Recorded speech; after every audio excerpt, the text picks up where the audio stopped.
Bonjour Myriam, et Bonjour si Isabelle. on dit No Future, Sex Pistols, on est tout de suite dans l'ambiance, l'ambiance punk, et on a célébré l'anniversaire de ce mouvement. Oui, à ce Londres. mouvement est né en 1976, il a débarqué et a transcendé les rues londoniennes. Alors c'est un mouvement qui a été éphémère mais dont l'effet a été considérable.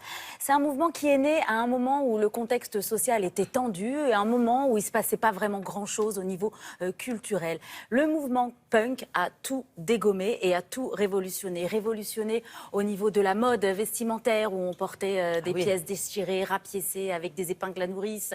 A révolutionné les crêtes. exactement la mode capillaire où on se faisait des la crêtes. mode capillaire, Et ça ouais, je confirme. Ça a révolutionné aussi la manière de danser puisque le pogo a débarqué dans les salles de concert. Ça a révolutionné aussi la manière de distribuer les disques. Parce qu'on distribuait, il y avait une distribution parallèle. On ne passait pas par des maisons de disques, bien évidemment. Ça a tout révolutionné, tout dégommé. Alors, ce mouvement punk, on le doit évidemment à Vivienne Westwood et son mari Malcolm McLaren. On vous raconte tout dans le reportage. Regardez, on va revivre cette année intense de ce qu'était le mouvement punk à Londres.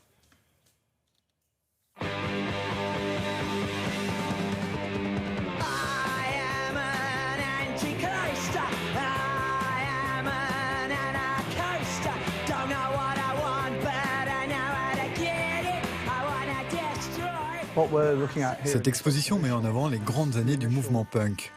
Dans un contexte social fortement marqué par le chômage, des jeunes désœuvrés rêvent d'un autre monde. Ils expriment une rébellion contre l'ordre établi et inventent un nouveau courant musical très éloigné des standards de l'époque.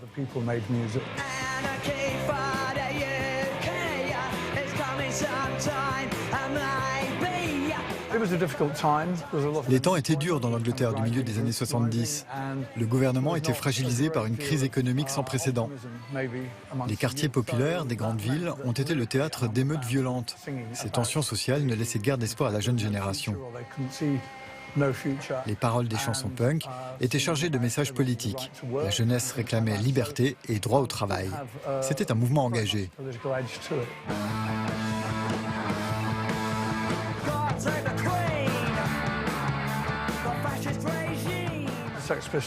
Les Sex Pistols, c'était le fer de lance du mouvement punk. Ici, en Grande-Bretagne, tout le monde se souvient de leur première apparition à la télé, dans une émission familiale à une heure de grande écoute. Insultes et dérapages en tout genre.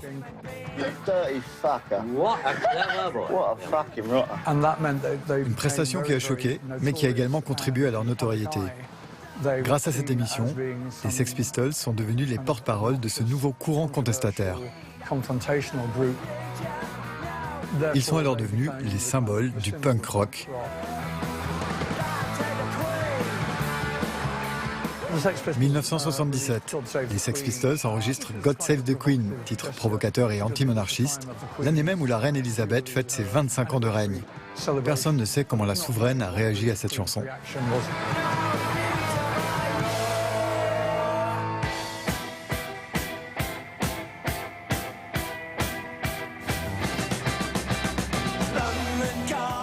Le Roxy Club de Londres a vu naître toutes les formations de groupes punk, The Clash, Heartbreakers.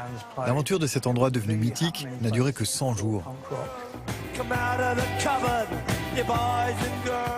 Vivienne Westwood et Malcolm McLaren tenaient une boutique de vêtements branchés dans le quartier de King's Road.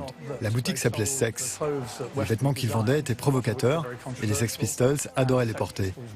C'est ici, dans cette boutique, que les Sex Pistols se sont formés en 1975, avec McLaren comme manager du groupe.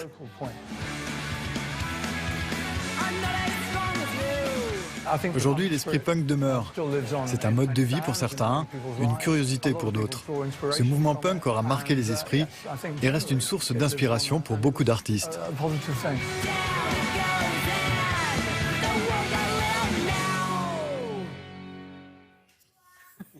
J'espère que ça vous aura bien réveillé. Ça, très certainement. Non, mais ça va loin quand même, parce qu'en Angleterre, toucher à l'image de la reine, c'est quelque chose de complètement tabou. C'était le mouvement punk, hein. Et c'est un mouvement contestataire. Et il y en a encore aujourd'hui. Eh bien oui, parce que dans les images qu'on a filmées, effectivement, on s'est promené du côté de Camden et il y a Le encore des monsieur gens avec des avec des cheveux bleus, crêpes. avec Oui, des il faut avoir un crêtes, petit peu de patience. Il y en a beaucoup moins qu'avant, bien évidemment. Quel mais dommage. j'ai juste envie de dire que punk is not really dead. Voilà. Ok. C'est jusqu'à quand, Myriam? Ah oui, alors cette exposition, c'est à la British Library, c'est jusqu'au 2 octobre. Et bien évidemment, tout au long de l'année, jusqu'à la fin de l'année, Londres rend hommage à ce mouvement à travers des concerts, des expositions, dont une nouvelle exposition aura lieu au Museum of London à la rentrée. Très bien. Merci beaucoup.